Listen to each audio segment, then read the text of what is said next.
Hey you guys, what is up and welcome back to my channel. I am so happy to be tuning back in with you again this week. Whilst you're here, why not hit that like button, hit that subscribe button, and also just say hi in the comment section below. This week we're going to be talking about why the FODMAP diet might not be working for you and why you might be finding that the FODMAP diet isn't actually improving your gut health. There are lots of reasons why the low FODMAP diet might not be right for you, and you might have been doing it for a few weeks and you're finding that your symptoms aren't improving at all, or they're not improving to the extent that you were told that they would be improved when you did your research. If you're not 100% sure what the low FODMAP diet is, I've already done a video on what it is, how to do it, and where you should be looking for your research and where you should be looking for your resources before you jump into the low FODMAP diet. So if you want to check that out, I will link it up there for you, and I will also drop it in the description bar below. So let's address the reasons that the low FODMAP diet isn't improving your gut health, your in particular individual beautiful gut health. The first reason is that you might not have IBS. The low FODMAP diet was invented at Monash University, and it was invented for people who specifically have IBS because they found that high FODMAP foods, they ferment quickly and are digested by bacteria quite quickly, causing fermentation and causing irritation of your intestines when you have IBS. Now, one of the difficult things with this is we all know getting diagnosed with IBS doesn't take 6 months, it doesn't even take a year. It takes something stupid like 6 years to get diagnosed with IBS, and even then they might have misdiagnosed you. There are lots of symptoms of IBS that are present in other gut health related conditions. Things like food intolerances, IBD, celiac disease, even some types of cancers can present with things such as IBS. So it's really important that you make sure that the diagnosis that you've been given rings true with you. Don't have a doctor tell you something and you be like, oh well, I must be wrong. You know your body, you know it best. No.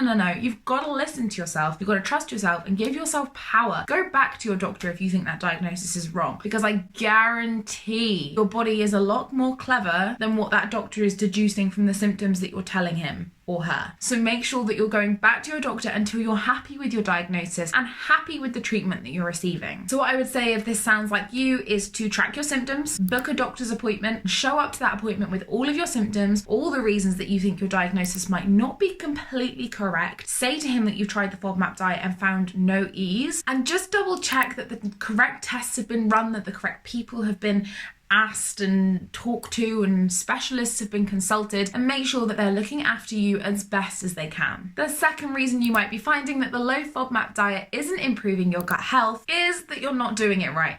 Bear with me, we all make mistakes, we're all human, but there are a few different ways you might not be doing it right, so let's just get them out there, and then you can be like, that's not me, Alicia, what are you talking about?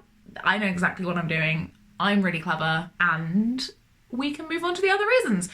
You could be not doing the low FODMAP diet right in really probably 3 different ways. The first way is that you're just giving yourself leeway. You're just not cutting out something you really like and you're still having a little bit of it, and it's causing your symptoms to not go away. The second reason is that you might be following low FODMAP recipes, but there's something in that recipe that you don't like. So you're substituting it, thinking that that also is a low FODMAP food, and you might be wrong. So check that any of your recipes where you're substituting in an ingredient you don't like, make sure that that is a low FODMAP food, because you might accidentally be substituting in a high FODMAP food. The third reason, and the way out of this, if you like, is that you've got misinformation. I said in the video that I mentioned earlier, which I have dropped in the description bar below, that it was invented by a university in Australia called Monash University for people with IBS, and they have a mobile app and they have a grid of all of the foods that are considered low and high FODMAP. I did my research. There are grids out there that have foods that they have on one side of the column, and these new people have come along and put it on another side of the column. Don't Google images your table of FODMAPs high and low. Go to the Monash University website and download the app. I do think you have to pay a little bit of money for it, but if you're going to rock up to your doctor's appointment and be like, look, I have done this, I have done it right, they are going to pick holes in your argument. They are going to be devil's advocate because they're going to want to stick by their original diagnosis. So if you think something is wrong, you need to build your case. You need to have a strong case, and you need to show your doctor that you know exactly what you're talking about. Go on there, check out those low FODMAP foods, check it with what you've been eating for the last few days, last few weeks, last few months, and see if there's anything in there that you think could have been causing you the symptoms that haven't gone away. So reason number 3, you've gone through the list, you've looked at Monash University website, and you're like, Alicia, I know what I'm doing. I am not doing the low FODMAP diet wrong. I'm confident that I do have IBS and I'm happy with my diagnosis. What is going on? Well, the third reason that the low FODMAP diet might not be working for you is external factors. You have to keep in mind that there's so many things that affect your gut health, and it's very possible that something external to food or external to diet has introduced itself at the same time that you've decided to do the low FODMAP diet. And the possibility is that you've removed your symptoms that you were getting from eating high FODMAP foods, but you've also just taken on a massive project at work and you are stressed out of your mind. That's going to increase cortisol, which is going to slow down digestion and trigger fight or flight. That's going to cause bloating, discomfort, stomach pains, stomach cramps, and diarrhea, constipation, or a mixture of the two. You need to look at the big picture. You need to be looking at everything, and it's really, really hard to self-assess. It's really hard not to just give yourself the benefit of the doubt and tip the scales in your favor. If you think it was stress, have a look at what your work week was the 2 weeks running up before you decided to do low FODMAP diet. Then look at the weeks that you've been doing the low FODMAP diet and the stresses that you've encountered there. It doesn't have to be work either. Have you had a family altercation? Is there a friend that you've had a falling out with? Are you moving house? Are you going through a separation from a loved one? There is so much to take into consideration when it comes to this. So maybe talk to somebody you live with, talk to somebody you're close with, and they will tell you the truth. They will be like, I'm sorry, you're saying that week wasn't that bad.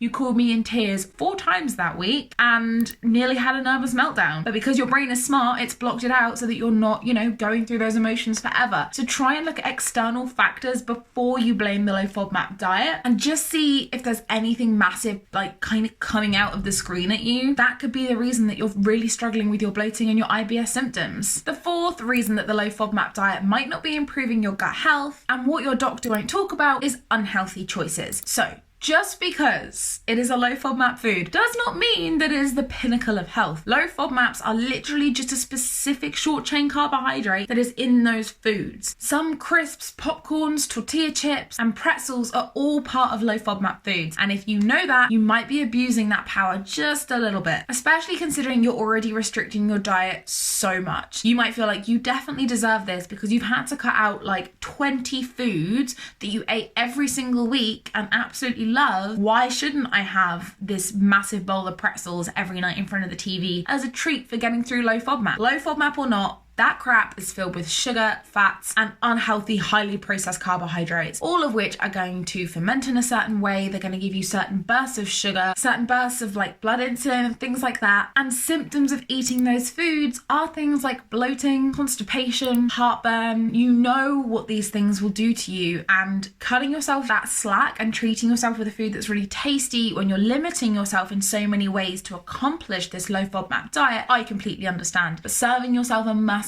bowl of low FODMAP pretzels every night, which are covered in salt, it's not going to give you the symptom reduction that you've been looking for, and it's not necessarily the low FODMAP diet's fault. It's just that you're allowing yourself escape in order to help you get through the low FODMAP diet. Reason number 5 that the low FODMAP diet might not be working for you and improving your gut health, I think might be people's favorite one, and that is that you're just not sensitive to high FODMAP foods. When they did the research at Monash University, if you read their website and actually read the research paper, you'll find that only 50 to 80% of people found an improvement in their IBS symptoms when following the low FODMAP diet. So if you think about that, that means that 20 to 50% of people didn't. So in one way of looking at that statistic, only half of the people found that useful. Only half the people actually got any kind of relief from their IBS from this study. That's fabulous for the 50 to 80%, but you might not be one of those people. And if you don't fall into that category, then this is just not the way to go for you. So keep a symptom diary and keep a food diary, and I mean be scrutinous. Do not miss